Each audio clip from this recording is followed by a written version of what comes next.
Alright, boys and girls, welcome back to the drive-through. One of the first new videos of Algebra 2 in the Cinovation Lab. Hope everyone's having a good second semester, no matter what time of the year it is. Okay, this is Chapter 9. It's going to be about sequences and series. Okay?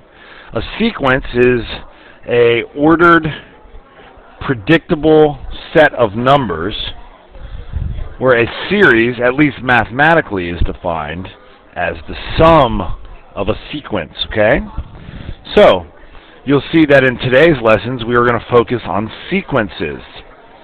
And let's just pick some. Let's do 1, 5, and 9. Okay? So, number 1, it's just the directions say to write out the first 6 terms.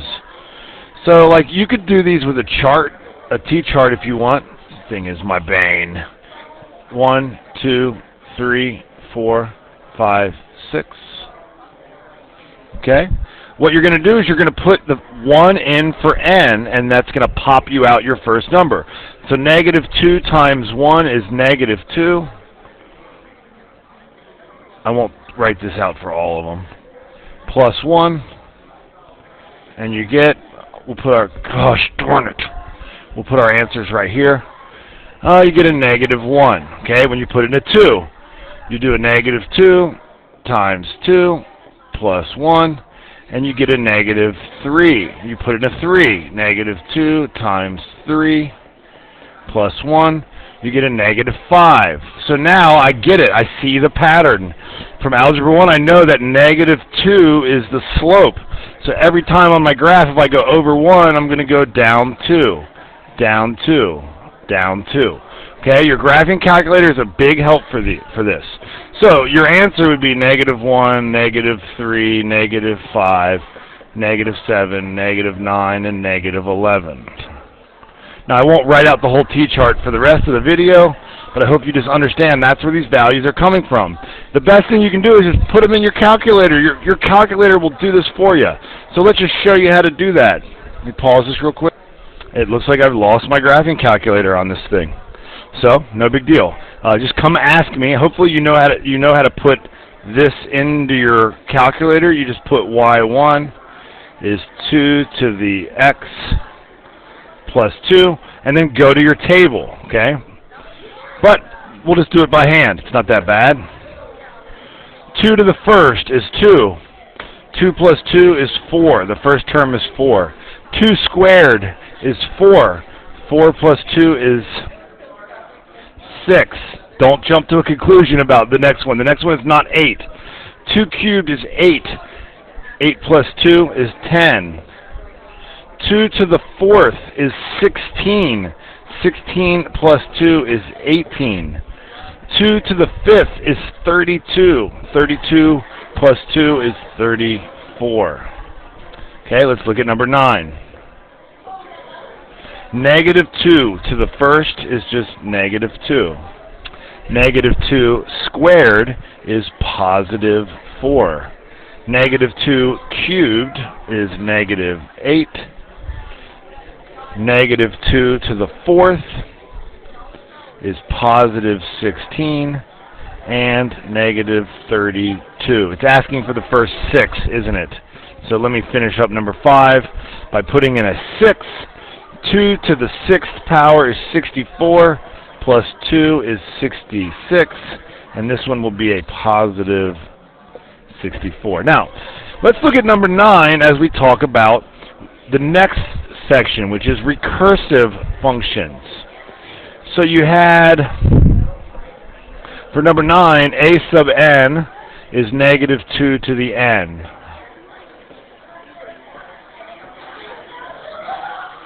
Okay, so I guess I should explain. What does a sub n mean? Well, that means the nth term. So what is a sub 10? That is the 10th term. Okay? Well, this right here is called an explicit equation. Sometimes it's easier, or an explicit formula.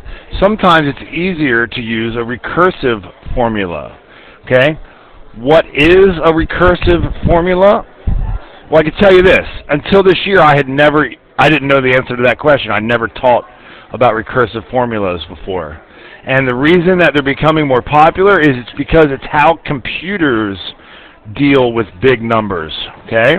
So, a recursive formula requires two pieces of information. One is some data point. Where do we begin? The second one is instructions on how to get to one term from the previous term. So, keep in mind, the only thing hard about this is the notation. Okay? The math itself is no problem, but people get caught up with the notation. So if you look at this series here, it was -2, 4, -8, 16, -32, 64. So how do we get from one term to the next term? Well, we multiply it by -2. So that's what this is referring to. What's the first term? The first term is -2. So let me show you how to write these. Let's just do 10, 11, and 12 for you. Okay? Well, we'll just do 10, 13, and 16. So we do a more of a variety. So number 10, we start with the data point. So you would say A sub 1 is -14. That's the first term. Okay? And then to get to A sub n, you take A sub n minus 1. So to get any term, the nth term, so this is really considered any term, or the nth term, any term we want. Well, if A sub n is any term, A sub n minus 1 is the previous term, the previous number. So to get any term, you're going to take the previous term and you're going to multiply it. Well, let's look at number 10. How do we get from -14 to 8? We're not going to multiply it by anything. Sorry, I was thinking about the other one. Let's make a t-chart. So the first term is -14. The second term is -8. The third term is -2. I'll be right over. The fourth term is 4. So how are we getting from one term to the next? We're adding 6. Okay? So, let me clean this up. I'm going to rewrite it in blue. This right here is the recursive formula, but I kind of rushed it. So, A sub 1 is -14. A sub n, you can't read that, ViewSonic. A sub n is equal to A sub n minus 1 plus 6. Okay, let me try this one more time to just write this more neatly, because it is the notation that's confusing and you can't read that. To find A sub n, you take the previous term, that's A sub S-U-B, n minus 1. All right, now let's look at number 13. Okay, let's make it into a t-chart.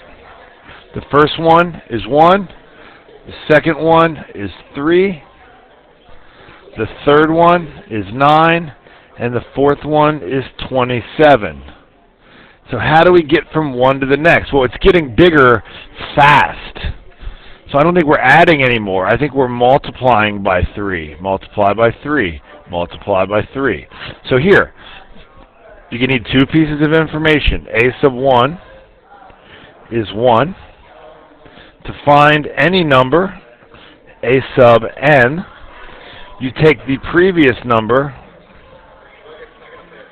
a sub n minus 1, and you multiply that thing by 3. I'm going to put it in parentheses. And finally, I'll do it in red here in the limited amount of space I have. Number 16. Okay? First term is 36. Second term is 39. Third term is 42. Fourth term is 45. Okay? Now this is growing gradually. Notice we're adding 3 each time. What's up with all the 3s that I picked? So, a sub 1 is 36. A sub n minus 1. Sorry, I got to focus on what I'm doing. I was thinking about something else.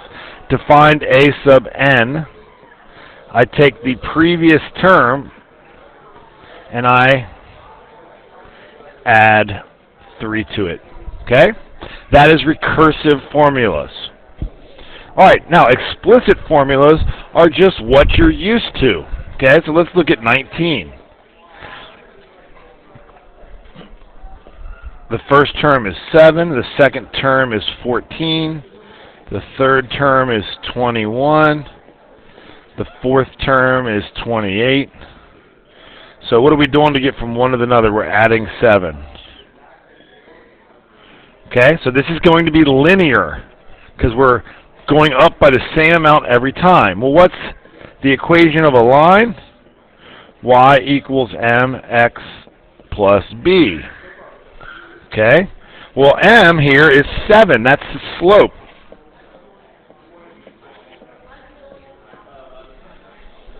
Okay? What's b? b is the y-intercept. Well, the y-intercept occurs at 0, comma something. So let's follow the pattern. By the way, this is a 35. I'm sorry.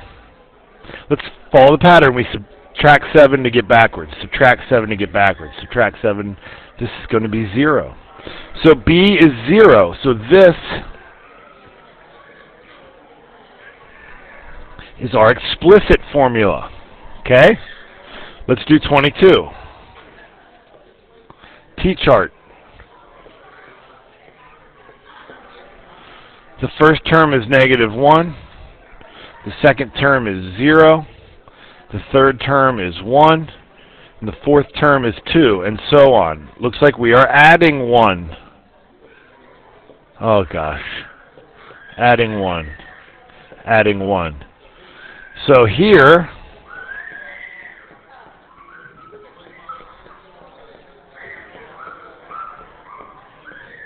our slope is 1. What's our y-intercept? To find our y-intercept, we put in a 0 for x. Let's follow the pattern backwards. 2, 1, 0, -1. Looks like our y-intercept is -2. Now let's see if we get that right. Put in a 1. 1 times 1 minus 2. That one works. Put in a 2. 1 times 2 minus 2 is 0. Put in a 3. 3 minus 2, 1. 4. 4 minus 2, 2. Got it. That is the correct equation. We will finish this with a tough one, which is going to be number 25. I'll do it in blue.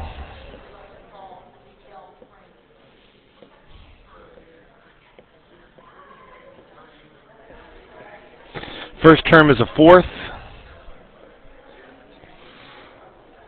then a half, then 3/4, then 1. Well, notice this is actually 2/4. And this is actually 4/4. So now it's a little easier to see that every time we're adding a fourth.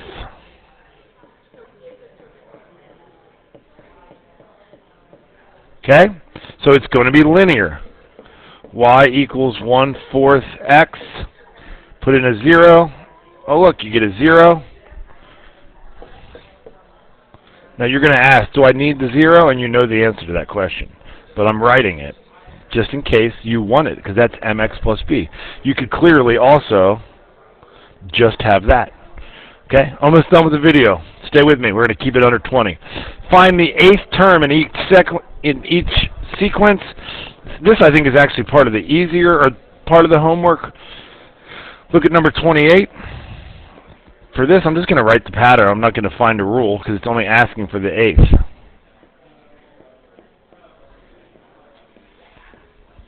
And we're just looking for the pattern. 1, 3, 5, 7, 9. We're adding 2 every time. So it's 11, 13. The answer to that one is 15. I think you guys will be good to go. That's the end of the slide. Boom!